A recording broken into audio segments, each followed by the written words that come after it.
अभी youth Congress social media में 3 साल मेरे को भी हो गया, और मैंने पहले भी कृष्णा जी से भी रिक्वेस्ट भी किया है कि मैं जितना कर सकता था मैंने किया है, और मैं ये काम अब किसी और ज़्यादा मेरे से काबिल साथी को देना चाहता हूँ। और मेरे को जब से चंडीगढ़ का इंचार्ज बनाया तब से हमने 4 नए नेशनल कन्वीनर्स बनाए जो ज़्यादातर काम देख रहे हैं। मैं फिर से रिपीट करता हूँ कि ऑफिशियली पूरे IYC को जितना हमसे बना हमने किया आप लोगों के सहयोग से, और आप सब लोगों को थैंक यू भी है कि आप लोगों ने सबने बहुत सपोर्ट किया है। आगे मैं मानता हूँ कि ये काम अब मुझसे ज़्यादा किसी काबिल आदमी को दिया जाना चाहिए, और 3 साल बहुत अच्छा एक लंबा समय होता है एक काम को करने के लिए। उसके बाद में हमारे नेशनल कन्वीनर्स हैं, मैंने इनसे रिक्वेस्ट किया था कि जो रीजनल हमारे अभी जो रिसेंट के कैंपेन्स हुए उनके बारे में ये लोग बताएं, क्योंकि ये लोग ज़्यादा दिख रहे हैं। तो मैं रिक्वेस्ट करूँगा सबसे पहले मन्नू प्लीज़।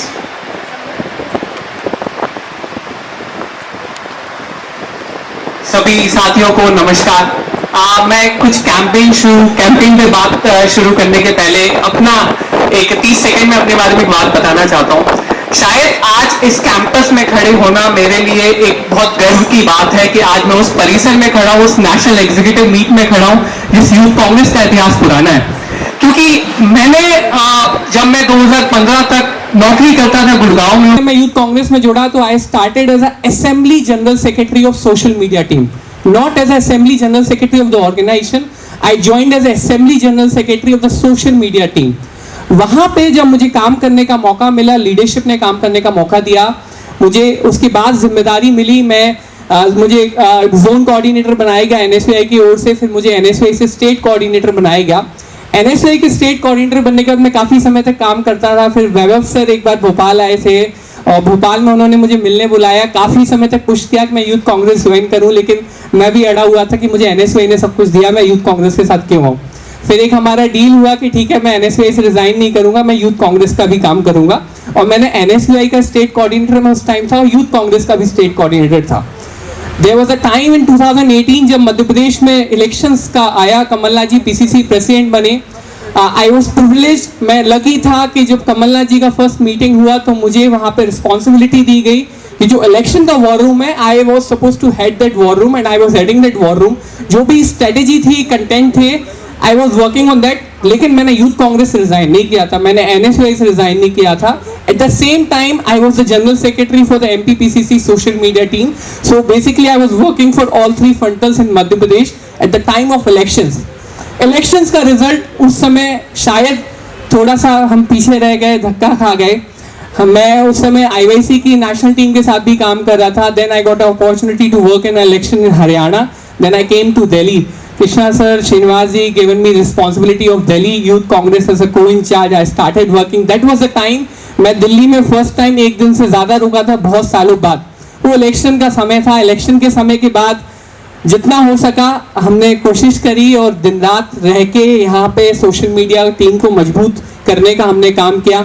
हमने कुछ कैंपेन्स करे थे, मैं स्टार्ट करना चाहूँगा। शायद मेरी लाइफ का ये सबसे बड़ा कैंपेन था, वो था SOS IYC। SOS IYC एक वो कैंपेन था कि जब लॉकडाउन का समय था और 23 तारीख को लॉकडाउन अनाउंस हुआ था। मुझे आज भी याद है, श्रीनिवास जी उस समय बैंगलोर में थे और वो एक ऐसा समय था कि लोगों को नहीं पता था हुआ क्या। एक इंस्टेंस था, श्रीनिवास जी ने उस समय मुझे फ़ोन किया। ANI ने एक ट्वीट किया था, एक प्रेग्नेंट लेडी जंतर मंतर पे थी, उनके पास खाने को काफ़ी दिनों से कुछ नहीं था और उनकी हालत बहुत ख़राब थी। तो उस समय श्रीनिवास जी ने इंस्ट्रक्शंस दिए हमारे दिल्ली यूथ कांग्रेस के वर्कर्स को। Immediately with in half an hour हमने उस कपल की हेल्प करी और उस कपल को हमने शिफ्ट करा के उस समय रात में शिफ्ट कराया। ANI के उस ट्वीट के बाद जब हमने रिप्लाई करा तो हमें बहुत अच्छा रिस्पांस मिला लोगों से कि यूथ कांग्रेस ने कुछ करा, किसी की मदद करी। इस कैंपेन से मेरा पर्सनल इमोशन इसलिए भी है क्योंकि आई रिमेंबर 25 मार्च का वो दिन था। मेरी सिस्टर ने मुझे कॉल किया था, वो हैदराबाद में थी। शी अर्न अलॉट बट वो एक दौर ऐसा था, मैं इसलिए कहना चाह रहा हूँ कि शायद उसके पास पैसा था, सब कुछ था, but she was not having groceries और राशन उसके घर पे। She called me, Manu can you help me out. I remember I called up Ibrahim sir at that time कि भैया कुछ हेल्प हो सकती है क्या तेलंगाना में। इब्राहिम भैया ने मुझे अनिल भैया से कनेक्ट करा। अनिल भैया ने विद इन 1 घंटे में मेरी बहन को उस समय घर पे राशन भेजा था। एंड जब मेरे रिलेटिव्स ने मुझे फ़ोन किया, they were crying on the phone. We realize कि this is the time you have to stand up for your people rather doing the politics. मुझे याद है उस समय हमारी जूम मीटिंग हो रही थी, कृष्णा जी, श्रीनिवास जी, वैभव सर, काफी हम लोग डिस्कशन कर रहे थे कि ये समय हमें क्या करना चाहिए, हमें गवर्नमेंट को टारगेट करना है और हम लोगों के लिए क्या कर सकते हैं। तो उस समय कृष्णा जी, श्रीनिवास जी के जो इंस्ट्रक्शन थे, वी डिजाइन द कैंपेन की SOS IYC हम एक शुरू करते हैं, बिकॉज वो एक ऐसा दौर था कि कोई आपके ऑफिस में आपसे मदद नहीं मांगने आने वाला था कि 5 रायसीना रोड में वो आके कहता कि कृपया हमारी मदद कर दीजिए। तो जब हमने वो कैंपेन शुरू करा तो कोई हमसे मदद नहीं मांगता था, क्योंकि कांग्रेस को उस समय शायद उतना गंभीरता से लोग नहीं ले रहे थे, यूथ कांग्रेस को उतना गंभीरता से नहीं ले रहे थे। तो मैं इसलिए कहना चाह रहा हूँ कि शायद उसके पास पैसा था, सब कुछ था, but she was not having groceries और राशन उसके घर पे। She called me, Manu can you help me out. I remember I called up Ibrahim sir at that time कि भैया कुछ हेल्प हो सकती है क्या तेलंगाना में। इब्राहिम भैया ने मुझे अनिल भैया से कनेक्ट करा, अनिल भैया ने विदिन 1 घंटे में मेरी बहन को उस समय घर पे राशन भेजा था। एंड जब मेरे रिलेटिव्स ने मुझे फोन किया, they were crying on the phone. We realize कि this is the time you have to stand up for your people rather doing the politics। मुझे याद है उस समय हमारी जूम मीटिंग हो रही थी, कृष्णा जी, श्रीनिवास जी, वैभव सर, काफी हम लोग डिस्कशन कर रहे थे कि ये समय हमें क्या करना चाहिए, हमें गवर्नमेंट को टारगेट करना है और हम लोगों के लिए क्या कर सकते हैं। तो उस समय कृष्णा जी, श्रीनिवास जी के इंस्ट्रक्शन थे, वी डिजाइन द कैंपेन की SOS IYC हम एक शुरू करते हैं, बिकॉज वो एक ऐसा दौर था कि कोई आपके ऑफिस में आपसे मदद नहीं मांगने आने वाला था कि 5 रायसीना रोड में वो आके कहता कि कृपया हमारी मदद कर दीजिए। तो जब हमने वो कैंपेन शुरू करा तो कोई हमसे मदद नहीं मांगता था, क्योंकि कांग्रेस को उस समय शायद उतना गंभीरता से लोग नहीं ले रहे थे, यूथ कांग्रेस को उतना गंभीरता से नहीं ले रहे थे। तो हम 5-6 लोग दिल्ली में थे, श्रीनिवास जी ट्रैवल करके 3 दिन बाई रोड ट्रैवल करके दिल्ली आए थे। हमने जमीनी तौर पे मदद करना शुरू करा। IYC फाइट्स कोरोना हमारा जो कैंपेन था, but at the same time जो ऑनलाइन कैंपेन था SOS IYC, तो हम उसमें क्या करते थे, सोशल मीडिया टीम हमारी जो दिन रात लगी रहती थी, उनका काम था कि जो बीजेपी के मिनिस्टर्स हैं, बीजेपी के मिनिस्ट्री के जो हैंडल्स हैं, नरेंद्र मोदी का जो हैंडल है, जहां पे जाके लोग अपना फ्रस्ट्रेशन दिखा रहे हैं कि हम यहाँ फंसे हुए हैं, आप हमें क्यों नहीं घर भेज रहे हो, हमारे पास खाने को नहीं है, हम उन हैंडल्स को मॉनिटर करते थे। उसमें बहुत हम सबकी मदद नहीं कर सकते थे, एक वो बहुत, क्योंकि डिस्ट्रेस में अगर हम देखते तो लाखों लोग थे। तो हमने डिसाइड करा कि हम मदद करेंगे जो लोग ज्यादा नीडी हैं, जिनकी हम मदद कर सकते हैं। हमने वहां से वो कैंपेन को शुरू करा था। कैंपेन इनिशियली जब शुरू हुआ तो हमने हेल्पलाइन नंबर्स भी लॉन्च करे थे। हेल्पलाइन नंबर्स में जिसमें सारे NOVs का कंट्रीब्यूशन था। हमने रीजनल अपने हेल्पलाइन नंबर्स इशू करे, जिसमें डिस्ट्रेस में जो लोग थे वो कॉल सेंटर में या उस नंबर पे फोन करके मदद मांगते थे, और हम NOVs के कोऑर्डिनेशन के थ्रू, स्टेट प्रेसिडेंट्स की मदद के थ्रू, उन स्टेट्स में, उन जगहों पे जहां पे सरकारें पहुंचने में नाकाम थी, वहां यूथ कांग्रेस के योद्धा पहुंच के जो लोगों की मदद कर रहे थे। सोशल मीडिया का जो काम था, देखिए आप लोग जमीनी तौर पे प्रदर्शन करते हैं, आज हमें मीडिया सपोर्ट नहीं करता है। सोशल मीडिया का काम चीजों को बेचना है। आज नरेंद्र मोदी अगर प्रधानमंत्री है तो वो अपना झूठ बेच के प्रधानमंत्री बने, काम बेच के प्रधानमंत्री नहीं बने। कांग्रेस पार्टी ने 70 साल काम करा, लेकिन शायद हम कहीं ना कहीं विफल हुए कि जिस दौर में वो सोशल मीडिया पे स्ट्रांग हो रहे थे, हम उस दौर में सोशल मीडिया पे वीक हो रहे थे, क्योंकि हमने अपनी उसको जिम्मेदारी नहीं समझा। इस कैंपेन के टाइम हमने जो रियलाइज किया कि सोशल मीडिया और ऑर्गेनाइजेशन जब मिलके काम करता है तो एक बहुत बड़ी ताकत बनता है। जब जमीनी तौर पे हमारे यूथ कांग्रेस के प्रदेश अध्यक्ष, हमारे राष्ट्रीय पदाधिकारी, हमारा ब्लॉक का पदाधिकारी, हमारा विधानसभा का पदाधिकारी लोगों की मदद कर रहा था, तो सोशल मीडिया के माध्यम से हम ये बताने में भी लोगों को कामयाब रहे कि आज की तारीख में जब सरकारों ने आपको धोखा दिया, तब राहुल गांधी जी के योद्धा, यूथ कांग्रेस की योद्धा जनता की मदद कर रहे हैं और जनता के साथ खड़े हुए। वो एक दौर था, मुझे याद है कि जो बीजेपी के प्रवक्ता, जिनका काम सुबह से कांग्रेस को गाली देना था और रात को कांग्रेस को गाली देके खत्म करना था, वो दौर में उन्होंने यूथ कांग्रेस के काम को रिकॉग्नाइज करा। बड़े से बड़े सारे मीडिया हाउसेस ने हमारे कामों को दिखाया, बहुत समय बाद दिखाए, लेकिन सोशल मीडिया पे पहले दिन से उसको मजबूती से कर रहे थे, जिसकी वजह से मुझे लगता है कि आज जो भी यूथ कांग्रेस की 1 साल में इमेज बिल्डअप हुई है, वो हमारे कामों की बदौलत हुई है कि जब सड़कों पे संघर्ष करना होता है तब भी यूथ कांग्रेस के योद्धा सबसे आगे हैं, और जब सड़कों पे मदद करनी होती तब भी यूथ कांग्रेस के योद्धा सबसे आगे। हमने उसी समय कैंपेन अपना लॉन्च करा था, मास्क पहनो इंडिया। इसकी शुरुआत सबसे पहले हिमाचल से हुई थी।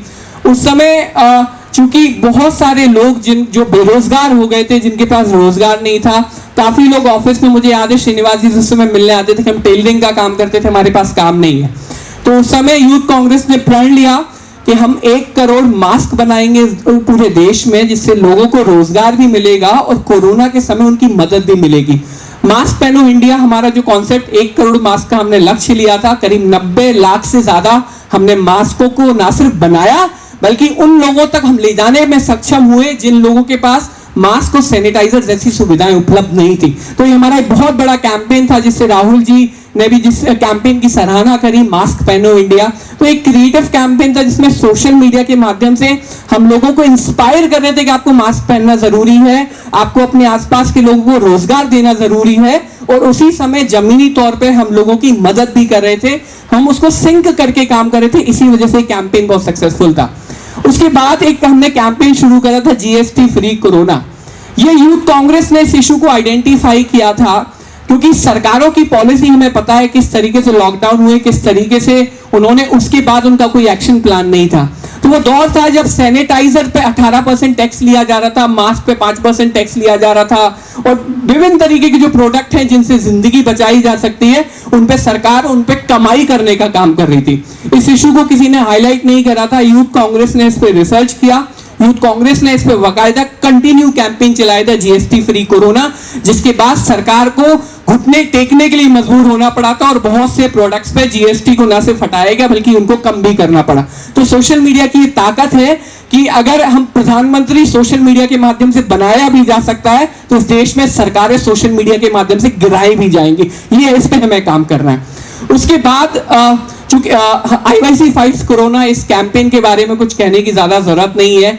IYC फाइट्स कोरोना के माध्यम से हमने देश भर में लाखों लोगों को उस दौर में मदद करी जब किसी अन्न के लिए लोग मोहताज थे, तब हमने राशन किट से लेके हर चीज लोगों तक लेके गए, और सोशल मीडिया पे हम कंटिन्यू उस इशू को हाईलाइट कर रहे थे कि सरकारें भले ही फेल हैं लेकिन कांग्रेस पार्टी जिस पार्टी ने देश को आजाद कराया, आज भी वो लोगों के साथ, लोगों के बीच, लोगों के लिए खड़ी है। वो ताकत हमारे ऑर्गेनाइजेशन, हमारे सोशल मीडिया की थी। उसके बाद जब से मैं नेशनल कन्वेनर बना हूं, मुझे अभी ज्यादा समय नहीं हुआ है, मैंने करीब 600 के आसपास अपॉइंटमेंट्स किए हैं राजस्थान में, हिमाचल में और दिल्ली में। हमारी जो कोशिश है, जो श्रीनिवास जी और कृष्णा जी का इंस्ट्रक्शन है कि हमें ब्लॉक लेवल पे सोशल मीडिया के योद्धा बनाने हैं, जिसके लिए हम लगातार हमारे जो PYC और हमारे नेशनल ऑफिस बेयरर्स हैं उनके साथ हम लगातार टच में हैं, और लगातार हम कोऑर्डिनेटर्स के अपॉइंटमेंट कर रहे हैं। अलग अलग कैंपेन्स के माध्यम से हम उन न्यूट्रल लोगों को, वो इन्फ्लुएंसर्स को भी जोड़ने की कोशिश कर रहे हैं जो शायद किसी पद पे नहीं आना चाहते हैं लेकिन कांग्रेस पार्टी के लिए काम करना चाहते हैं। सबसे बड़ी अगर मैं मानता हूँ भाजपा की ताकत है तो वो व्हाट्सएप नेटवर्क के माध्यम से है, जिस माध्यम से वो सारे झूठ फैला देते हैं और हमें पता भी नहीं लगता है। तो यूथ कांग्रेस लगातार, जैसा वैभव सर ने आपको बताया कि हम continue unofficial networks, WhatsApp networks पे काम कर रहे हैं। कैसे हम ब्लॉक स्तर पे, अलग अलग स्तर पे ना सिर्फ कांग्रेस पार्टी के नाम से ग्रुप बनाए बल्कि जो न्यूट्रल एग्जिस्टिंग ग्रुप है उनमें अगर हम अपना कोई स्पेशलाइज या कुछ नंबर अपना ऐड कर सकें और तब हम अपना कंटेंट उसके अकॉर्डिंग फ्लोट कर सकें, उस नेटवर्क पे हम लगातार काम कर रहे हैं। न्यूट्रल पेजेस जैसा है, न्यूट्रल पेजेस आपको मैं, जैसे हम जानते हैं बीजेपी की जो मेन ताकत है वो उनके अनऑफिशियल पेजेस हैं। जैसे आपसे मैं अधिक से अधिक लोग I support Indian army, I support ये, इन पेजेस को हम लाइक करते हैं। ये maximum pages Bharatiya Janata party के पेजेस हैं जिनके माध्यम से वो न्यूट्रल लोगों से कनेक्ट होते हैं। उसके बाद उनका जो झूठ है, उनका जो फरेब है, उसको वो उन अनऑफिशियल पेजेस के नाम से परोसते हैं। तो हमारी कोशिश है कि हम अनऑफिशियल नेटवर्क पे ज्यादा से ज्यादा काम करें ताकि हम भी न्यूट्रल लोगों से कनेक्ट हो पाएं। जो हमारे रूलिंग स्टेट हैं, राजस्थान, छत्तीसगढ़, पंजाब, इन स्टेट्स में जो लगातार काम हो रहा है, कांग्रेस को जो जरूरत है वो अपने कामों को हमें जनता के बीच में ले जाने की जरूरत है। अगर राजस्थान में कोई अच्छी योजना आई है तो जरूरी है कि हम उसको दूसरे राज्यों में लेके जाएं।